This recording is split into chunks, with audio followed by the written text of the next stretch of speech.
Capítulo 1. O início. Em uma linda noite, meus pais se amaram intensamente, e naquele momento minha história começou. Nada os faria prever que a vida me prepararia algumas surpresas e obstáculos para eu ultrapassar durante boa parte da minha infância, adolescência e na fase adulta. Nasci saudável, um bebê com 4,5 kg, o quarto filho de minha mãe. Não houve festa, apesar de se tratar de um momento alegre, pois não tínhamos grandes condições financeiras, mas a alegria do Espírito de Deus já pairava em minha casa. A minha mãe sempre acreditou em Deus, e apesar de viver uma vida tão regrada e tão limitada em alguns aspectos, ela sempre acreditava que Deus estava do seu lado. Mesmo pertencendo a uma família tradicional brasileira politeísta, que conhecia Deus só de ouvir falar, nunca de andar com ele. Logo que se casou, ela ficou grávida e em todas as gestações ela passava muito mal. A primeira filha foi a Dene e a segunda também foi uma menina, que chamaram Maria José, mas ela faleceu 2 meses depois de nascer. Neste momento, surgem aquelas perguntas: por que Deus permite tal coisa? Por que as crianças têm que sofrer? Mas a minha mãe era insistente. E agradeço a Deus por isso, porque se ela tivesse desistido, eu não teria nascido. E hoje eu não estaria aqui, escrevendo este livro. Ela engravidou de novo, e desta vez era um menino. Durante a gestação, suas pernas incharam bastante, de tal maneira que não podia sequer andar. A minha família era bem pobre e meu pai não podia levá-la ao hospital, nem tampouco pagar um médico para acompanhá-la no pré-natal. Porém, a minha mãe era uma mulher de fé e fazia as suas orações, que ela chamava de rezas. Um dia, ela estava em casa e recebeu uma visita de um homem de outro estado, que disse para ela: se você acreditar em Jesus, ele mudará sua vida. Se aceitar Jesus como seu Salvador, com certeza ele vai curá-la e você terá esta criança em casa. E sua vida com certeza será diferente. De certo, aquele homem recorreu a um texto que está escrito no livro de Atos: crê no Senhor Jesus e assim serás salvo, tu e os de tua casa. Atos 16:31. Agora faço uma pergunta a você. Como pode uma pessoa acreditar num Deus invisível? Pois todos os deuses da família da minha mãe podiam ser vistos, tocados, carregados, pois eram feitos de barro e chamados de santos, mas nenhum deles poderia resolver o seu problema. Os ídolos deles são prata e ouro, obra de mãos humanas. Têm boca, mas não falam. Olhos têm, mas não veem. Têm ouvidos, mas não ouvem. Narizes têm, mas não cheiram. Têm mãos, mas não apalpam.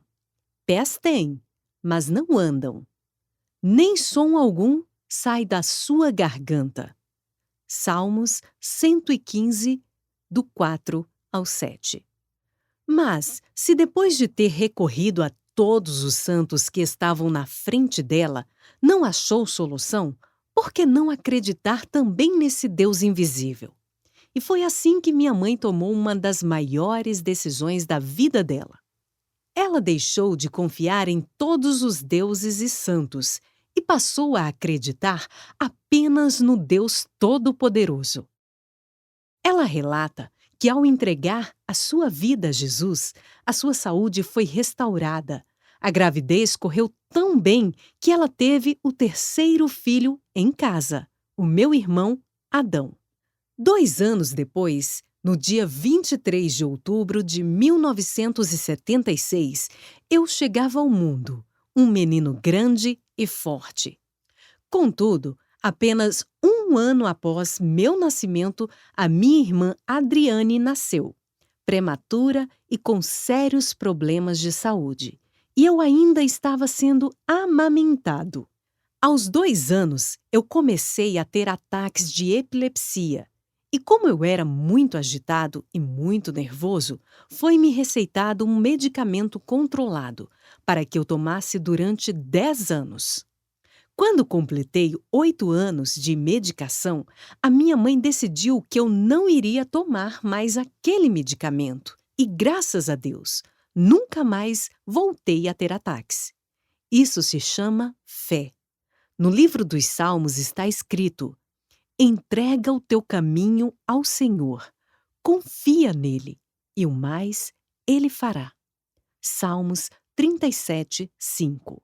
Nessa altura, eu estava com 10 anos e, juntamente com meus pais, morei em fazendas até os meus 16. Meu pai era agricultor, cuidava da lavoura e ainda tinha um pequeno comércio em casa. Era um homem que não tinha muitos estudos, mas me ensinou algo que não se aprende na escola. Ele me ensinou a ser responsável e a respeitar as pessoas. Ele sempre foi um homem muito responsável, sério, respeitador e trabalhava muito para não deixar faltar nada à minha família. Lembro-me que ele vendia bebidas alcoólicas em casa e minha mãe ficava muito triste, mas ela nunca reclamou nem questionou.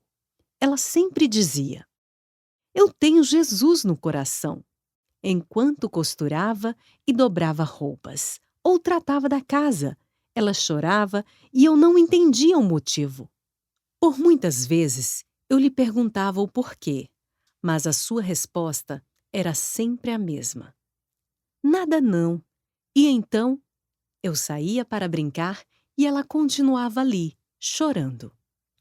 Hoje eu sei o porquê de todas aquelas lágrimas, mas sei também de onde vinha a força dela, porque não havia um amanhecer naquela casa sem que houvesse uma oração.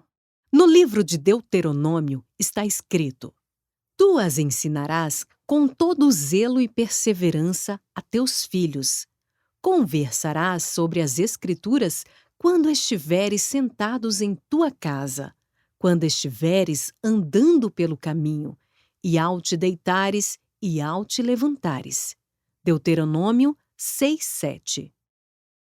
E em Provérbios de Salomão diz: ensina a criança no caminho em que deve andar, e mesmo quando for idoso, não se desviará dele. Provérbios 22:6. A minha mãe era uma pessoa que nos ensinava a ler a palavra. E mesmo não sabendo ler muito bem, ela insistia em ler a Bíblia. Como eu já disse anteriormente, a minha mãe teve 5 filhos. Mas como uma faleceu, somos 4. Dene, Adão, eu, Adeildo e Adriane.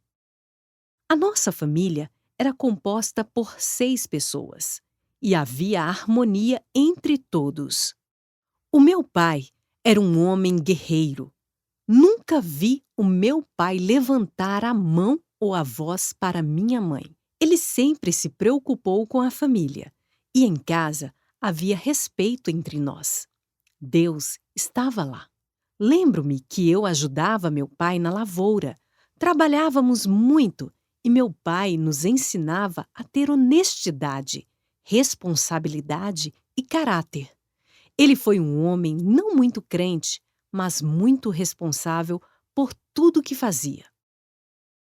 A minha mãe tinha uma vida muito difícil, árdua, enfrentava problemas de saúde, cólicas renais e ainda assim cuidava das casas dos fazendeiros, recebendo muito pouco.